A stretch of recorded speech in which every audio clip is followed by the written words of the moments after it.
Greetings from Horizon. I ask the Almighty Yahweh himself to be with me as well on this particular message. This is part 3, you guys, of the story of the Great Deluge, as well as physical proof of what I've been speaking and what others have been speaking, as far as like oral traditions and things that were written down and documented for us today, for us to be able to gather all of our history, bringing it current to 2025. Today is beautiful Sunday, August 17th, 2025.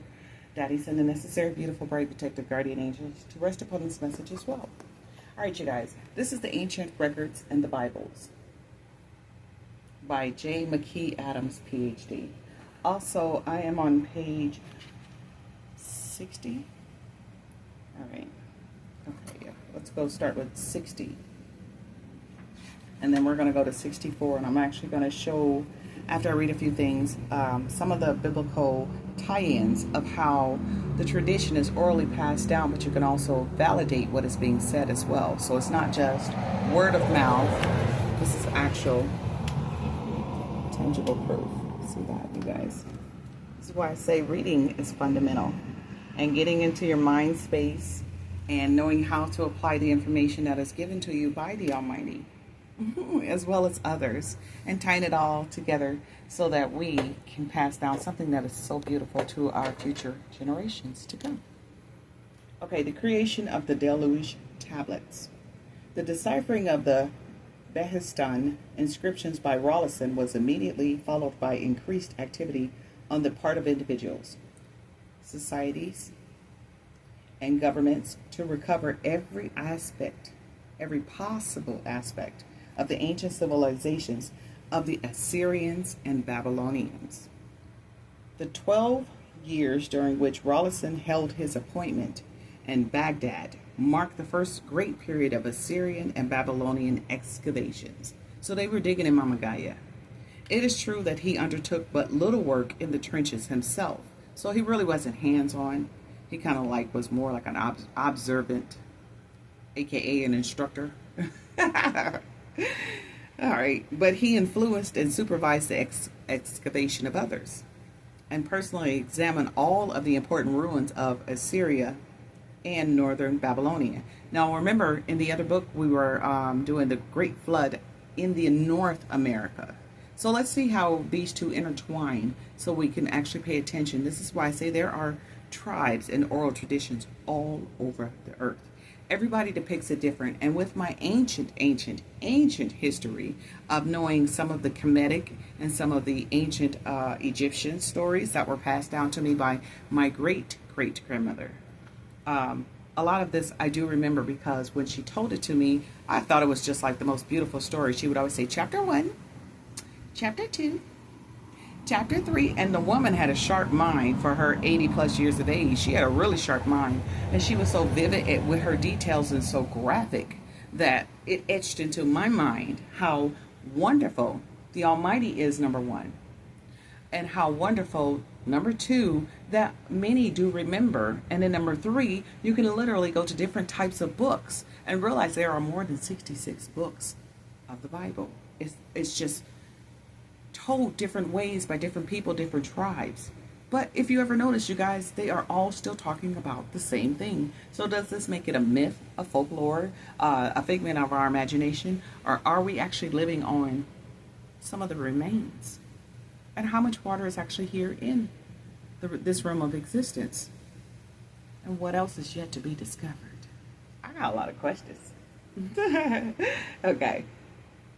His advice and assistance were sought by nearly all those who with pick and spade were engaged in uncovering the buried monuments of two great empires of this particular time. And I'm guided to tell you the year of this book again, that it was published.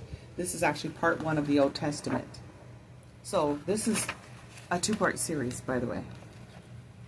Ancient Records of the Bible and the Bible. And the magnificent statue of Thutmose III, Egyptian's outstanding warrior and conqueror. It now seems practically certain that Thutmose must be considered as the oppressor of Israel in the house of bondage. So if we bring that current, depending on who you are and where you are, It will kind of tell you where you are in your stream of understanding, knowing, and acknowledging whom the Almighty and who you truly are.